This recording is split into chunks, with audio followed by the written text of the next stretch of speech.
Allie with PotomacBeads.com. Join me in making this Birds of a Feather pendant, which is one of our featured projects in our Best Bead box. Remember, if you need any of the supplies, check out the links below to shop with us online. Gather up all your materials and let's get started. For the materials for the project, you are going to need an antique brass flower filigree. Whether or not you're using a 42, a 38, a 36 millimeter, it's not really going to matter. I have this sample piece here with a smaller, and I'm going to be working with the bigger. The nice thing about this is they all have the same amount of flower edges, which is going to be 20. That's kind of our magic number. I also wanted to show you just these birds of a feather, how cute all the little different pendant cabs are and the variety that go with them. The nice thing is if you do get the materials, they match every single one in here. And you can really have fun if you do want to throw in some more bright and kind of wild colors. So to begin, I have some .006 wildfire beading thread on a size 10 needle. At the very end of the piece, I'm going to take a bead and create a stop bead. This is going to be a bead that eventually will come off the project. I'm going to leave about 2 inches or so after this stop bead, and it's going to hang out on the back of my piece. When you look at the filigree discs, some of them do have a side that's kind of a little bit nicer than the other, or a little bit more polished or finished. So you want to look at them, kind of see which side facing up one usually looks a little bit flatter because of the way they're stamped. And you're going to go to the most kind of exterior hole once you sit your cabochon down here that has those 20 little holes in the pendant. You can see I have a little loop there, a nice little curvature there, and then a hole that's kind of perfectly fit. I'm going to take my thread and needle through that hole. Then I'm going to pick up one of my 8 OC beads, which is my 8O is in the metallic matte patina iris. And then I'm going to pick up one of my 11 OC beads. The 11 OC beads are in the ruby garnet lined AB. I'm going to let that fall next to the disc. So back through just the 8 OC bead and back through the same hole in the disc that your thread is coming out of till you get to the back of the design. Once you're to the back of the design, skip over to the next hole and sew through to the front. When I sew through the front, you guessed it, on goes 1/8 and 1/11. Let those drop down next to your project and sew through just the 8, leaving the 11 kind of hang out there. We're going to catch on to that to hold our cab in next. It's going to look like little eyes there sticking up all along the surface, and those eventually will get pulled back in order to kind of catch the piece. You'll notice here the green thread that runs along the back of the piece. That is what's going to happen as you go in and connect these first 20 loops, adding in your seed beads. In filigree pieces, some of them are going to have areas where the hole or the punch has to sit that you might be missing some holes along the design. If that's the case, don't worry about it. You can easily hide, because we're going to cover that whole area. Just sew right below the loop into the next opening that's closest to the middle of the design. You don't want to go to the exterior because then you'll see that thread loop. Once you're coming out of there, then just go back and resume the holes.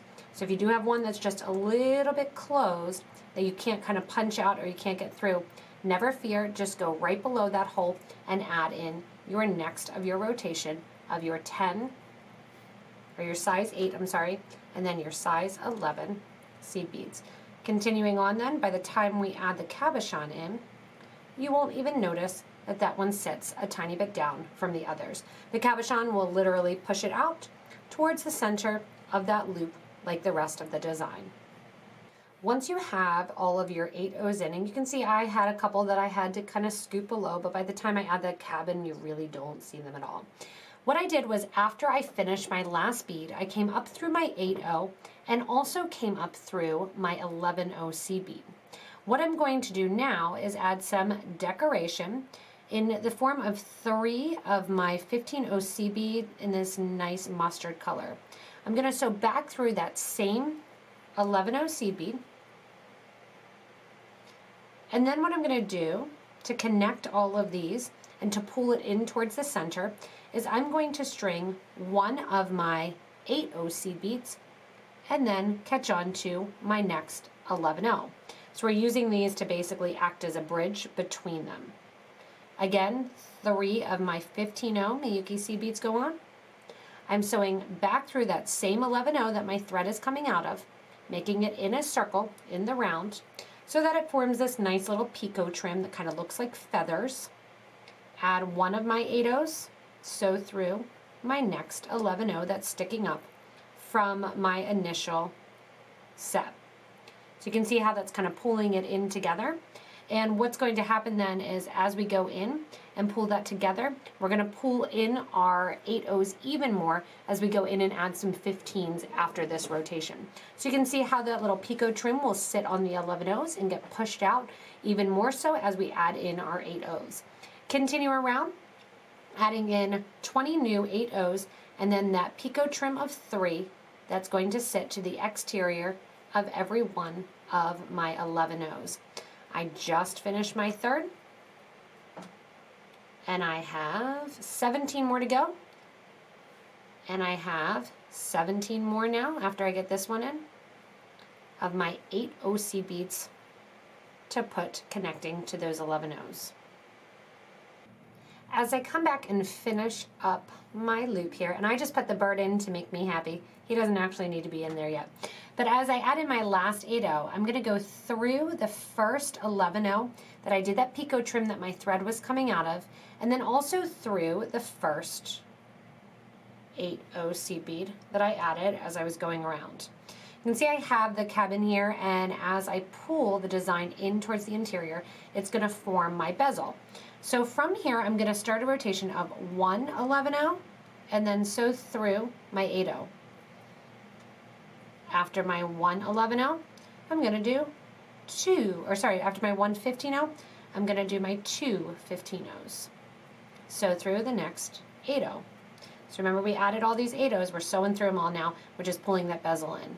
Add in 1 15-0, sew through the next 8-0.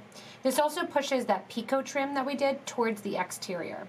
So it's just that constant change up of 2-1, 2-1 the whole way around the design, which is going to pull those 8s towards the center.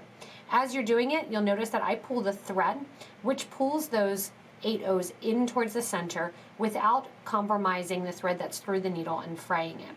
Continue around the design, adding in that 2-1, 2-1 category, or count, until we get done the pendant. Then we're going to have fun doing the bail, as well as, if you want to, add the little tassel and the little tassel cap around. As you finish up and you come around and you're adding in your last 15-0s, you can see that I'm sewing through an 8-0, 1 15, an 8-0, 2 15s, coming out an 8-0 bead. So I'm just kind of coming out there. I'll give a nice tight pull, and now what I want to do is work my thread up towards the top of the design. And you can see how cool that bird looks, just hanging out nestled in there. This is also the difference of how much you see in the 2 different designs, and they're fun both ways, so it's not that much of a difference with depending on which one you got. So going in here, I am going to continue to sew up through that interior line till I get to what I want to determine is the top of my pendant.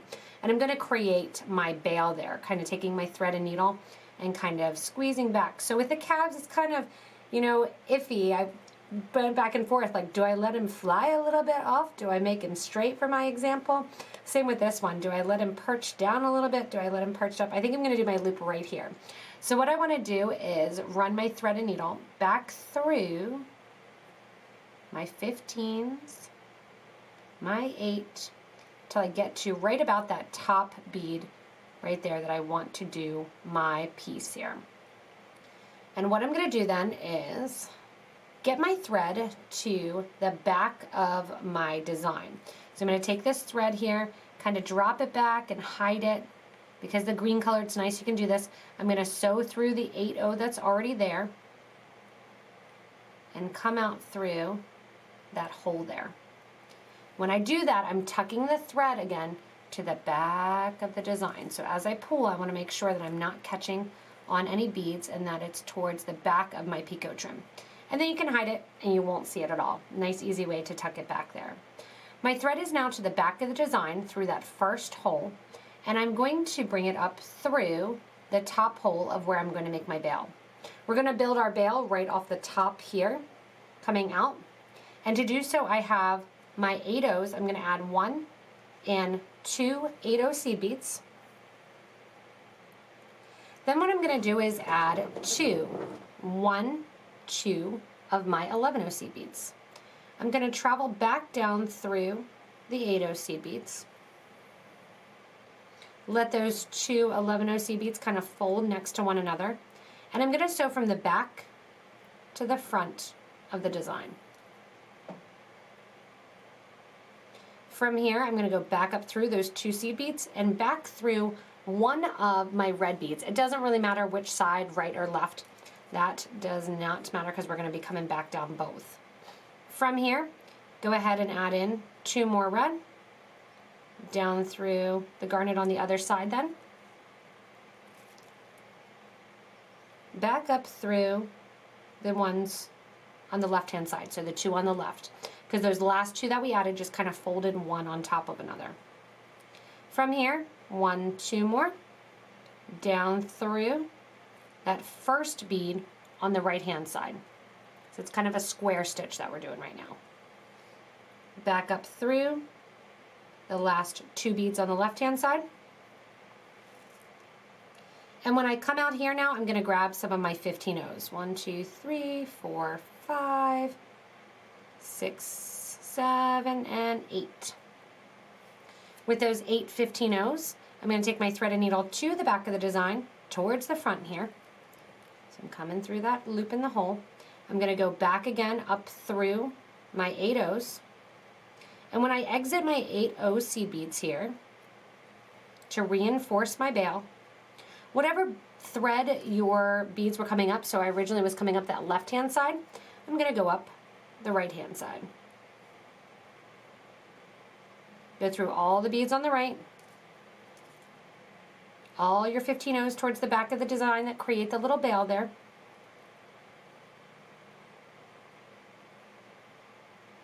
And down through. When you come out the front, if you want to, you can change up the bail a little bit. Oh, try not to get a knot. I pull that back out and you can see what happens here. I pull it back out and then I go back to the base of the knot. Usually it's just the thread twisted around itself. Pull that down as you have your beads there. Come out the front of the design. And if you want to hide the thread here at the top, it's optional. I did not on this one here. On this example, what I'm going to do is just add a tiny bit of that red here. 1 and 2. And then go back up through those 2 beads.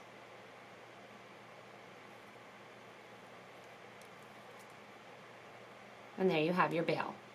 Then what you're going to do, come back down through there one more time. Take the thread to the back of the pendant, and you're just going to skirt along, sewing underneath, along the back here till you get to that start, and simply tie it off.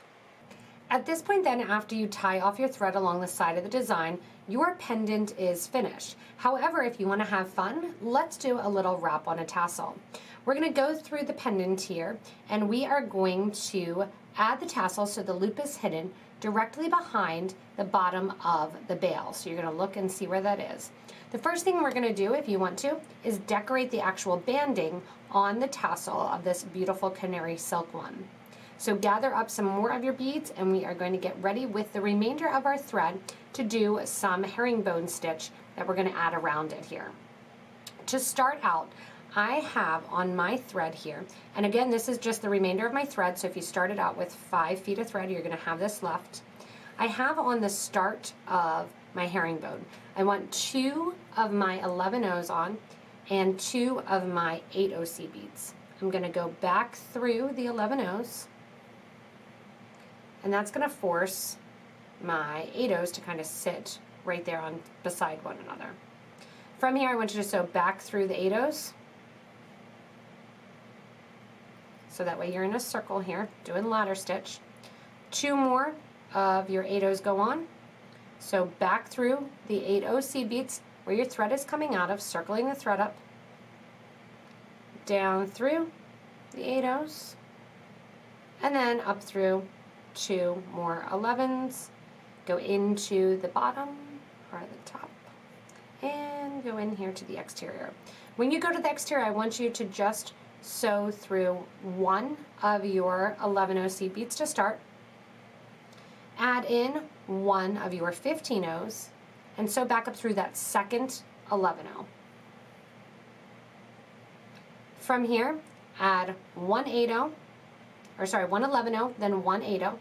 Sew down through the 8-0 that's beside it.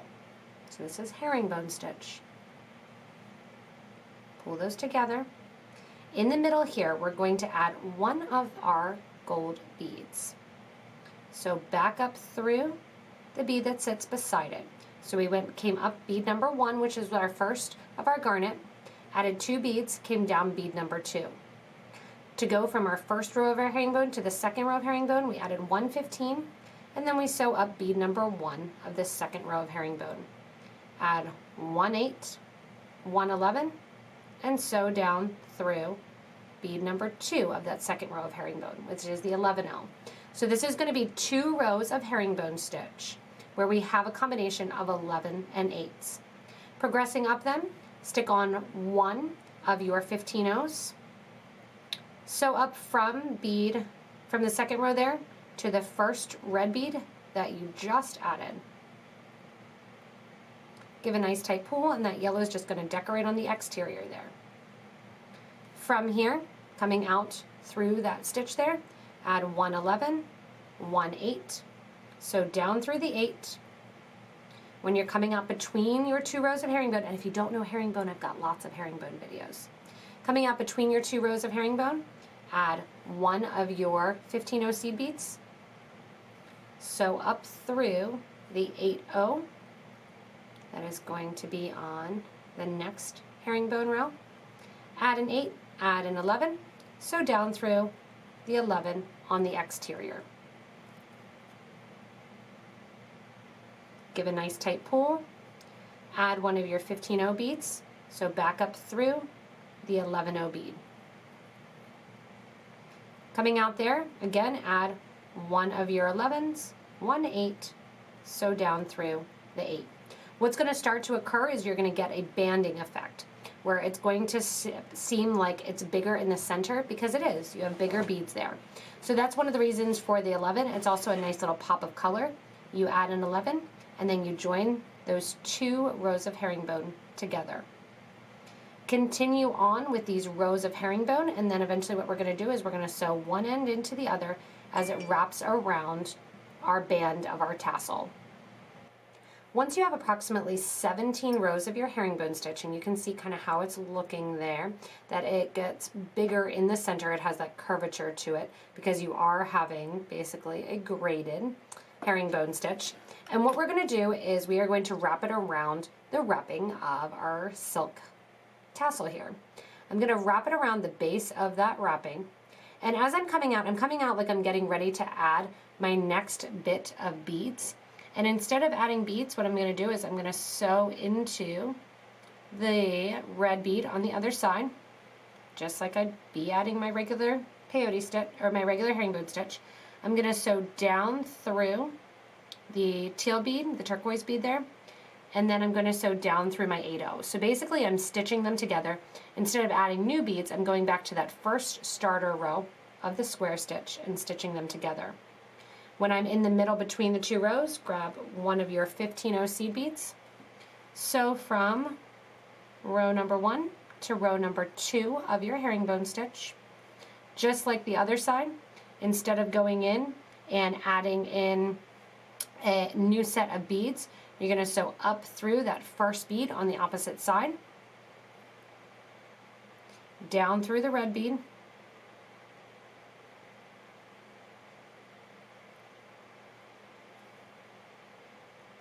and then down through the red bead here.